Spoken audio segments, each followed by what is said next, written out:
Welcome to Bahia de Luperón, a well-protected, medium-sized lagoon located on the northern shore of the Dominican Republic. A Caribbean nation where animals roam freely, tropical fruits grow in abundance, and the harbors fill up every June with cruising boats keen to ride out hurricane season in the Caribbean. We've been here since mid-May and are enjoying ourselves immensely. We go out jogging on a regular basis, shop in all the local markets, hang out with cruisers from around the globe, and are taking advantage of downtime by completing some long overdue boat projects. This episode is an amalgamation of these activities over the past few months. Hope you enjoy.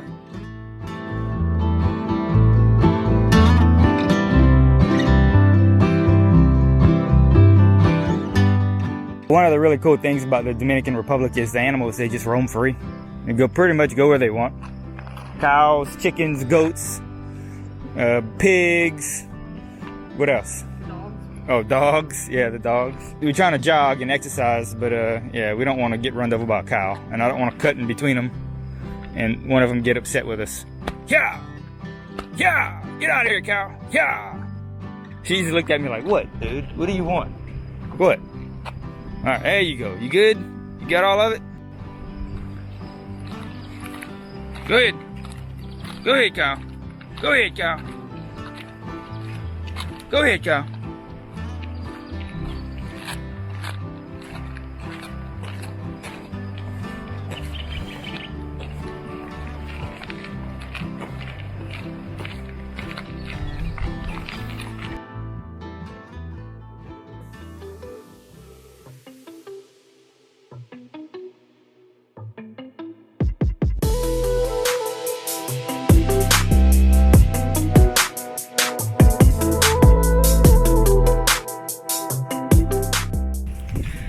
Alright, so here we are walking down the government dock in Luperón. It's part of daily life here in the Dominican Republic. You get in your dinghy and you go to town and you see what's on the shelves so you can do your grocery shopping. You don't really do it all at once. You kind of do it, sporadically whenever things are on the shelves. So if you don't go into town, you might miss out on some good stuff, right? Yeah, they always have rum though. Yeah, we're gonna go to a restaurant, get some lunch. How's your lunch, babe? Walk around, buy a few things, and then go back to the boat and do some editing and work on the boat some more. And hang out. To your Spanish ladies, farewell and adieu. To your ladies of Spain, for we've received. Okay, so today is midsummer. It's a Swedish holiday to celebrate the summer solstice. What we do in Denmark, we have our Midsummer Wednesday. Basically, we have a huge bonfire and we burn witches. And we do, in the old days, it was a real woman, luckily we don't do that. But we put a witch on the top and of the bonfire, and she flies the blocks in there. And we do singing and drinking a lot. And all of the cruisers in the harbor are getting together at the top of the hill. We're gonna have a little party. Skål! Skål! Skål! That's Skål! A little potluck and celebrate midsummer. It'll be our first ever midsummer party. So it should be fun. The southwest will hold the ship to, and soundings got we at 35 fathom with the wire sandy bottom. We squared our main yards and up channel steered we. We'll rant and we'll roar like true British sailors. We'll rant and we'll roar like true hearts of while Holly and I are here in Luperón, Dominican Republic, we're going to take advantage and get a ton of boat work done. So I'm starting out with completing projects that I've already started that are kind of been in progress for a while. I'm going to finish off all of those first, and then we'll jump into some new jobs. The main one that I had started that didn't get finished were replacing all of the crazed Lexan glass in all of our port lights. These are the older style hatches They are by Lupeórn. On this style hatch, the glass was actually sealed into the frame using like a Sikaflex, like a black rubber type of sealant. So I had a lot of glass cut out whenever we were in Pensacola by a glass shop. If you look at the existing glass, you can see all of the crazing, all of the cracks. Not only that, but all of the hardware on the exterior, very sun damaged. We contacted Hatchmasters and we got all of the correct parts. But anyways, to do this, it's really simple. If you look at the hatch itself, there is the seal right here at the edge. So to get the glass out of this hatch, all you really have to do is just take a razor blade and cut along this edge, pull this seal out, and the glass comes right out of the frame. And then I'm going to rebed the new glass into this frame. So really the only thing that we're reusing on these hatches is going to be the frame itself. Now once the glass is removed from the frame, the next step is going to be to remove all of the excess material. There's a gasket, some gasket material on this flange area inside the frame, and then there's going to be some remaining Sikaflex material on the seal area between the frame and the glass. So I'm going to take my razor knife, my utility knife, and I'm going to remove the bulk of this material. Once I'm done with that task, I've got another tool to remove the remainder of the Sikaflex material, and then we're going to chemically clean it with just an acetone. I've gone through and I've cleaned up the frame.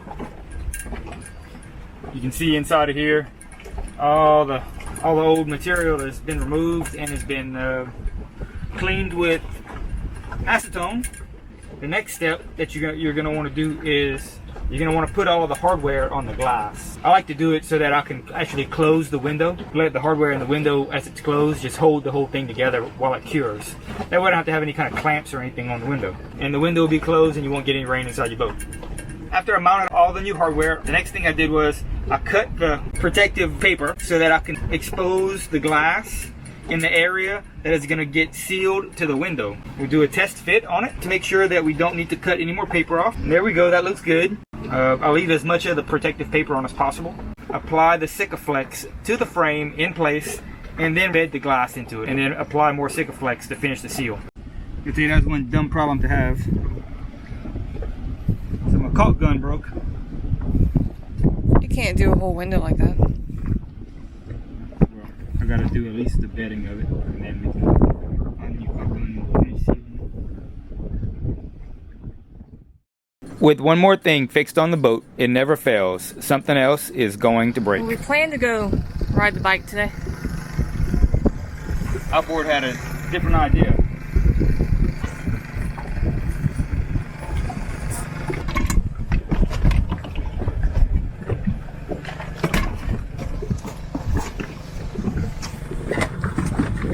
That's not good. Something's locked up. Fuck. We either destroyed the engine or a transmission. I think it's not the transmission. It spins freely and it goes and shifts into gear. So you gotta take the whole thing apart?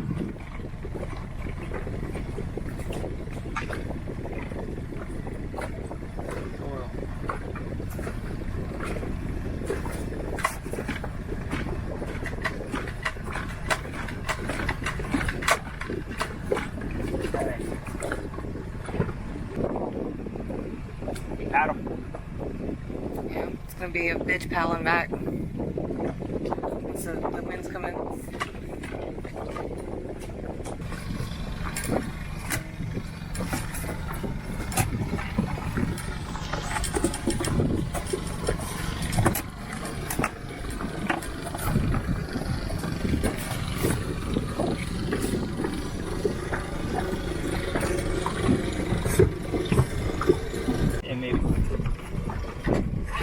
There it goes.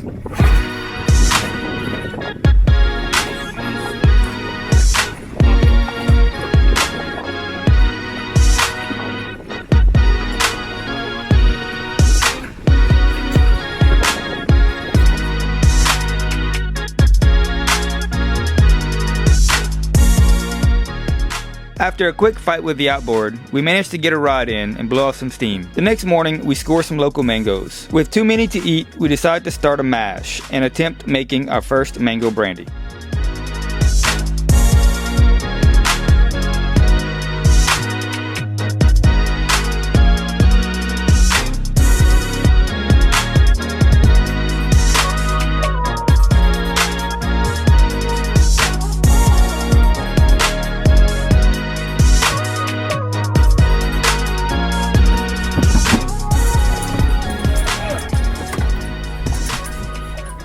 Alright, so apparently it is mango season in the Dominican Republic.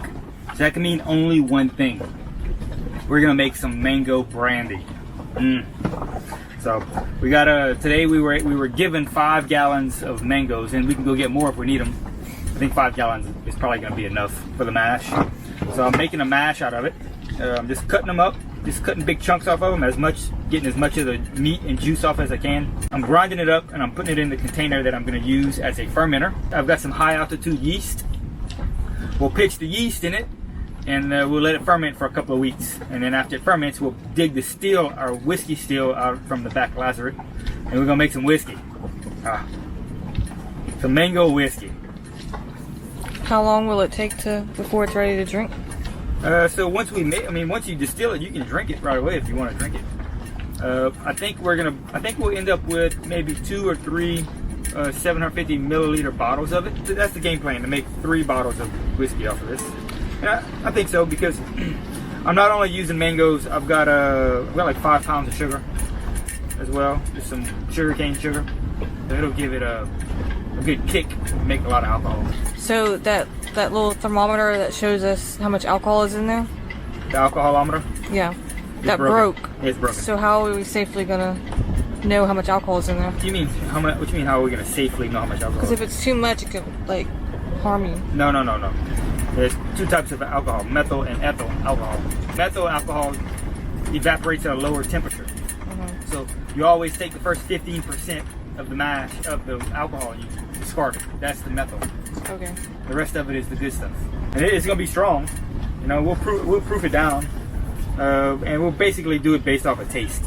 We'll do it based off of taste. You know, we'll taste test it, and we'll proof it down that way. How much alcohol is gonna be in it? It can be anywhere from 120 to 150 proof, all the way down to like 40 proof.